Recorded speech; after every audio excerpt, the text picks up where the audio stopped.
पता है, आजकल भी हम ऐसे देखते हैं कि कुछ भक्त ऐसे होते हैं जो बाबा के पास जाते नहीं हैं और काफ़ी मजाक उड़ाते हैं और बहुत सारे क्वेश्चन रेज करते हैं। 1904 में भी एक ऐसे भक्त थे जिनका नाम था बाला साहेब भाटे, और वो मामलतदार थे कोपरगांव विलेज के। तो कोपरगांव में वो मामलतदार थे और वहीं पर तैनात थे, वहीं पर उनकी पोस्टिंग थी। तो जब वो मामलतदार में कोपरगांव, जैसा कि अगर आप शिरडी गए हैं तो आप जानते होंगे कि कोपरगांव बहुत ही नज़दीक है शिरडी के। मुश्किल से आधा एक घंटा या 1.5 घंटे की दूरी पर होगा। तो कोपरगांव से कई सारे उनके ऑफिस के कर्मचारी, उनके दोस्त, उनके फैमिली मेंबर्स जो है वो शिरडी जाते थे बाबा के दर्शन करने। और 1904 की ये घटना है, जब भी वो लोग 1904 से ही वो मामलतदार बन चुके थे वहाँ पे। तो जब भी लोग शिरडी जाते थे बाबा के दर्शन करने तो वो भाटे साहब से, बाला साहब भाटे से पूछते थे कि आप भी शिरडी चलिए, आपके इतना नज़दीक इतने महान संत रहते हैं तो आप क्यों नहीं जाते। वहीं पर जो बाला साहब भाटे हैं वो मुस्कुराते थे और वो कई हद तक मजाक भी बनाते थे और वो कहते थे कि आप लोग किस दिखावे में बैठे हैं, आप क्यों जा रहे हैं और क्या है वहाँ पे। और बाला साहब भाटे कभी नहीं गए। 5 साल बाद सन 1909 में बाला साहब भाटे पता नहीं किस तरीके से वो फोर्स हुए कि उनका मन में आया कि चलो एक बार शिरडी जाते हैं, सब लोग इतना जा रहे हैं।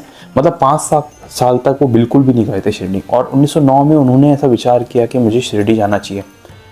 अब यहाँ पर सोचने वाली बात यह है कि क्या ये उनका विचार था या फिर बाबा ने उनके दिमाग में ऐसा विचार डाला था, या बाबा ने उन्हें 1909 तक शिरडी नहीं आने दिया।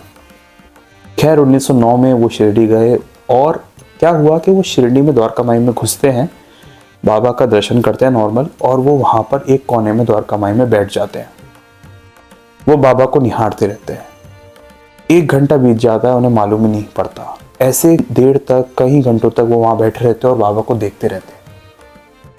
वो एक ऐसा मोमेंट होता है जब उन्हें समझ में आने लगता है कि मेरे अंदर कुछ बदल गया, और उनका पता नहीं क्यों मन नहीं करता। तो वो एक और दिन शिरडी में रुकते हैं। उनको आखिर लौटना होता है पर वो शिरडी से जाते नहीं हैं, और वो वहीं रुकते हैं और दूसरे दिन भी बाबा को बैठे बैठे निहारते रहते हैं। फिर भी उनका मन नहीं भरता और लगातार फिर वो एक दिन और, यानी 3 दिनों तक वो वहीं रुकते हैं और बाबा के दर्शन करते हैं हर रोज। ये समय कुछ ऐसा था कि जैसे वो अपने घर परिवार, बच्चे, नौकरी, धन संपत्ति सब कुछ भूल चुके थे, और उनको सिर्फ ऐसा लग रहा था कि वो वहीं शिरडी में बैठे रहें और बाबा को निहारते रहें। उनको समझ में नहीं आ रहा था हुआ क्या। वहीं उनके एक दोस्त से उनकी जब बात हुई तो उन्होंने ये बात बताई कि बाबा ने ना मुझे कोई भाषण दिया, ना कोई मॉरल टीचिंग्स दी, ना मुझे कुछ चीज़ें समझाई, ना कोई ज्ञान दिया, पर उन्होंने कुछ ऐसा किया कि अंदर से ही मेरा मन बदल गया और मैं वहीं बैठा रहूं। मेरा मन ऐसा करने लगा कि मैं उन्हें निहारता रहूं, उनकी ही भक्ति करता रहूं वहीं बैठे बैठे। मतलब उन्होंने बिना बोले ही मेरे को अंदर से पूरा 360 डिग्री बदल दिया। ऐसा हुआ क्या आखिर। उसके बाद भाटे साहब का मन ही नहीं लगता। वो कोपरगांव जाते फिर लौट आते। वो नौकरी, उन्होंने सोचा कि उन्हें नौकरी छोड़ देनी चाहिए, पर अब उन्हें नौकरी करने का बिल्कुल मन नहीं था, और उनका मन था कि वो शिरडी में ही रुकें, बाबा के पास ही रुकें और बाबा को ही निहारे और उनकी भक्ति करें। नौबत तो ये आ चुकी थी कि बाबा खुद बाला साहब भाटे तो इन्फॉर्म करते नहीं थे, एप्लीकेशन लिखते नहीं थे ऑफिस में कि भाई मैं क्यों छुट्टी पर हूँ। तो नाना साहब चांदोरकर से कहते थे कि इनकी तरफ से एक लेटर लिखो और भेजो और बताओ कि ये शिरडी में है, तो छुट्टी का लेटर इनकी तरफ से भेजो, क्योंकि वो लेटर भी नहीं देते थे ऑफिशियल्स को कि मैं क्यों छुट्टी पर हूँ, क्या कर रहा हूँ शिरडी में। उनका काम था बस शिरडी में दोपहर में आना, बाबा के दर्शन करना और वहीं बैठे रहना।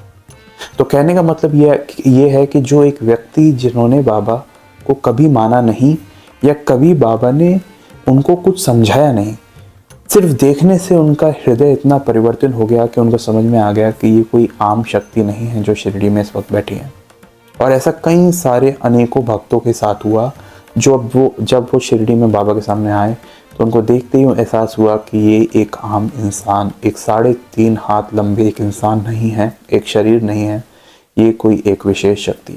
तो इस कहानी से हमें समझने को ये मिलता है कि कई कई अवसरों पर तो बाबा को बोलने की भी ज़रूरत नहीं थी। बाबा बिना बोले वो कर सकते थे जो उन्हें करना था।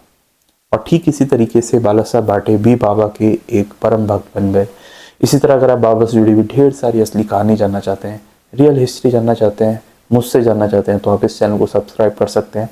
इस चैनल पर ऑलरेडी ढेर सारी साईं बाबा से जुड़ी हुई रियल हिस्ट्री, असली कहानी आपको देखने को मिलेगी। मिलेंगे एक नेक्स्ट वीडियो में एक नेक्स्ट कहानी के साथ, तब तक के लिए ओम साई राम।